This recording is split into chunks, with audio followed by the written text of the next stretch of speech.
tout, bien évidemment. Les Vraies Voix sur Sud Radio, c'est reparti pour une nouvelle saison. On est ensemble pour échanger, pour débattre, pour s'amuser. Binger et Philippe David, les piliers de cette émission, ne sont pas encore de retour de vacances, mais j'ai eu Philippe Binger au téléphone, qui est en pleine forme, qui rentre dans 2 jours à Paris. Et Philippe David, j'ai essayé de le joindre, mais j'ai appris qu'il faisait sa sieste. Donc c'est pas facile. Il y a des horaires imposés en service gériatrique. Oui, c'est ça. Bon, en tout cas, écoutez, on les retrouvera la semaine prochaine. Voilà, exactement. En attendant, il y a de l'actualité. Ça repart sur les chapeaux de roue. On va parler de la rentrée du président Macron. Il rencontre Poutine en ce moment au fort de Brégançon. G7 en fin de semaine. Mais au-delà de ça, la rentrée du président va-t-elle être compliquée ? Parce que quand même, réforme des retraites à venir, PMA pour toutes, réforme du lycée, agriculteurs en colère, et puis quid des gilets jaunes bien sûr. Il y a encore des irréductibles, vous le savez, tous les problèmes ne sont pas réglés, loin de là. La rentrée du président Macron va-t-elle être compliquée ? On vous attend au 0826 300 300. On parlera aussi de la violence. Un serveur abattu parce que le sandwich du client n'arrivait pas assez vite. Un ado torturé dans une cave par des dealers. Ça s'est passé à Marseille. Des députés La République En Marche agressés pendant tout l'été. Un maire, le maire de Signes dans le Var, tué pour une histoire de déchetterie sauvage. Des pompiers agressés, en veux-tu, en voilà, dans une bonne partie de la France durant également tout l'été. Alors question, vacances sous haute tension, la société est-elle de plus en plus violente ? Et là aussi, on vous attend, on a besoin de vous pour échanger, pour discuter. 0826 300 300 bien sûr. Mais avant tout cela, premier tour de table de l'actualité. Encore ces stupides actualités. Ça dépend de la masse d'informations. Quand il a rien à dire, il dit rien. Il n'a pas été élevé chez les porcs, excusez-nous. Le tour de table de l'actualité. Bon, alors comme elle a été très gentille avec moi, on va commencer avec Laurence Taillat. Vous voyez comment ça se passe dans cette émission ? Je vois, le faillotage est primé. Le faillotage, ça peut fonctionner, mon cher Benjamin Amar. Vous savez ce qu'il vous reste à faire ? C'est ça. D'ici 19h. Allez, c'est parti, Laurence. Qu'est-ce qui vous marque, vous, dans l'actualité aujourd'hui ? Eh bien, il y a eu une polémique autour de la corrida, ça ne vous a pas échappé ces derniers jours. Et finalement, je me dis que c'est un petit peu l'arbre qui cache la forêt, puisque finalement, on s'est intéressé énormément à la corrida, mais moi, j'aimerais qu'on s'intéresse plus généralement à la condition animale en France.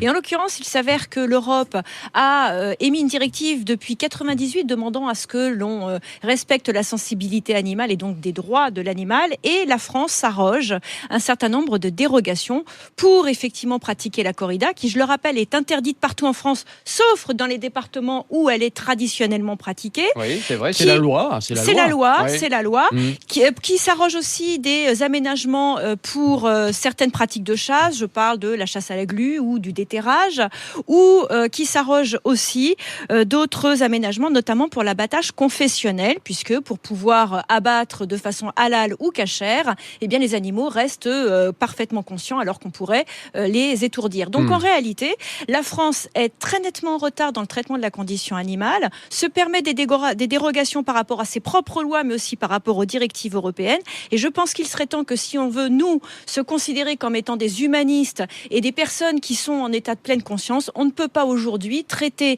de façon inconsciente l'animal qui, lui, a une conscience. Je suis à la fois d'accord et pas d'accord avec vous. C'est-à-dire que, sur l'exemplarité, c'est vrai que la France, dans cette matière-là, n'est pas exemplaire, mais dans tellement d'autres matières, c'est la même chose, puisque effectivement il y a des lois qui nous sont plus ou moins imposées par l'Europe, des textes plus ou moins imposés par l'Europe, et c'est vrai qu'on a des dérogations en veux-tu en voilà sur tout un tas de sujets, vous avez raison. Après, sur l'histoire de la corrida, quand ça a éclaté la semaine dernière, que j'ai vu ça, où on a donc la ministre Gouraud qui assistait à une corrida, le ministre de l'Agriculture qui d'ailleurs je crois s'est excusé là ces dernières heures, si j'ai bien suivi l'histoire.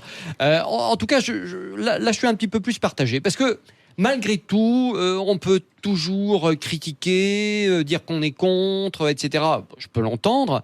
En plus, on est dans cette vague et dans ce moment, où il faut absolument défendre les animaux. Bientôt, on va aussi défendre la salade parce qu'on l'arrache à la malle quand on l'arrache. Enfin bon, on peut aller très loin dans tout ça au final. Non, mais ce que je veux dire par là, c'est que la corrida, c'est la culture aussi de la France. Alors c'est faux. Culturel. C'est faux. Mais c'est si, faux. ça fait partie de la culture de la France. C'est faux. Ça a été importé par Napoléon III en France. Ça ne fait pas partie de la culture culture et française. depuis Napoléon III, c'est pas devenu aussi la culture française. À l'époque de Napoléon III, on excisait les femmes. Est-ce qu'on doit continuer toutes les traditions qui existaient à cette époque-là? La question, elle est là. C'est la question de l'humanité. Non, pas du tout. C'est la question de l'humanité. Et l'être humain se reconnaît aussi à la façon dont il reconnaît et dont il a une forme de morale. Et en l'occurrence, la morale, elle est aussi le fait de reconnaître qu'en tant qu'être humain, on a une responsabilité vis-à-vis du vivant. Et le vivant, c'est aussi l'être vivant et l'être de sensibilité qu'est le taureau.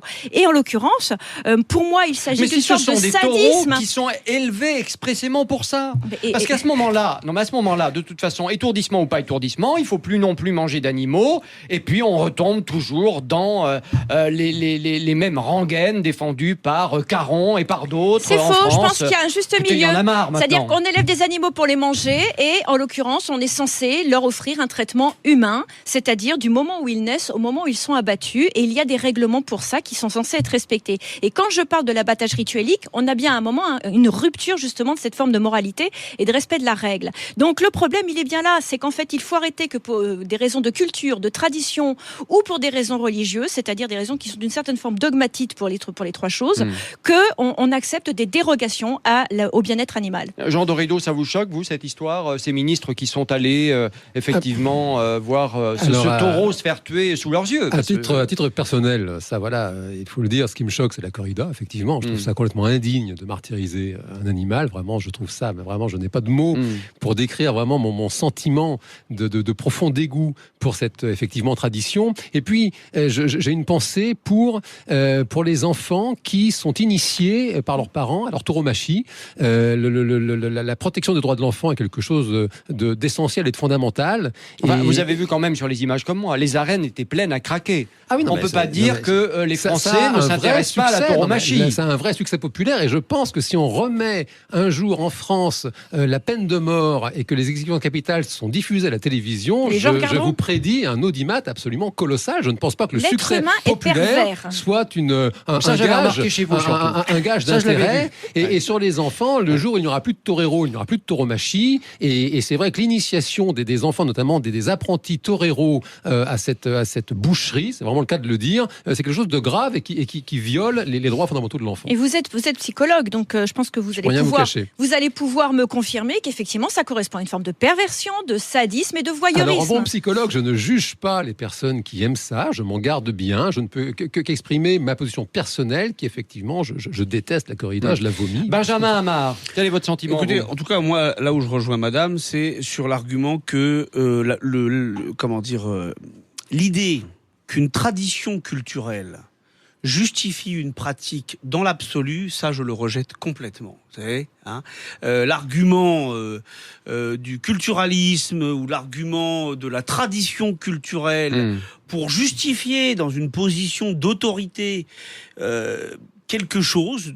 Vous savez, quand on brandit la culture, voilà, c'est censé clore le débat. Moi, je suis pas d'accord avec ça. Je pense que l'on doit évaluer une pratique et une tradition en fonction de ce que ça impacte moralement. Mais ça vous choque, vous, ou pas? Moi, je sais qu'on m'a déjà proposé, lorsque j'étais dans le Sud-Ouest, de participer à des corridas et j'ai toujours refusé. Oui. Je suis, et y compris ce que vous avez dit. Si vous aviez été dans les travées, vous auriez caché vos yeux. Je pense que je n'aurais pas été. Vous auriez fermé les yeux. Je n'aurais pas été dans les travées. On me l'a déjà proposé. On m'a déjà, proposé des tickets, des amis qui m'ont dit, écoute, voilà, j'ai des places, t'auras pas à payer. J'ai dit, c'est pas le sujet. Vous avez des amis qui aiment la corrida quand même, hein. Voilà, c'est la vie. Non, mais c'est la vie. Non, vous avez dit tout à l'heure, c'est une tradition culturelle. Je pense que cet argument, il ne suffit pas. Depuis Napoléon III, oui, maintenant ça fait partie des traditions. Mais j'ai pas de problème. Admettons que depuis 150 ans, ça fasse partie des traditions. Pour moi, madame vient de citer des traditions qui sont plurimillénaires. Pour moi, ça n'est pas un argument. Ça n'est pas un argument. Voilà. Ça ne clôt pas le débat. Et je pense effectivement, alors après, vous savez, les ministres devraient savoir, je pense. Il me semble. Après, moi, là, d'un point de vue purement politique, la Macronie devrait savoir qu'elle a pas mal de fer au feu et qu'elle devrait s'économiser des polémiques inutiles et que j'aurais mieux fait de ne pas y aller. Sachant bien évidemment que dans l'époque dans laquelle nous vivons, il y a un calcul. Je suis assez d'accord. Il y a un calcul politique. Une évidemment, on est à quelques rapidement. mois des élections municipales. On sait qu'Emmanuel Macron s'implique personnellement dans les investitures d'un certain nombre de candidats. Aujourd'hui, les alliances se feront avec des traditionalistes plutôt de droite, donc il est évident que vous il y allez a jusque-là, probablement, évidemment. Ah oui. Il faut vous rappeler quand même que les élections municipales ne sont pas l'enjeu en soi, mais l'enjeu, il est juste derrière. Ce sont les sénatoriales. L'AREM a besoin de pouvoir rentrer dans des conseils municipaux pour avoir des grands électeurs, pour pouvoir faire basculer le Sénat. Parce que le basculement du Sénat, c'est une ça deuxième s'entend. partie de quinquennat assurée.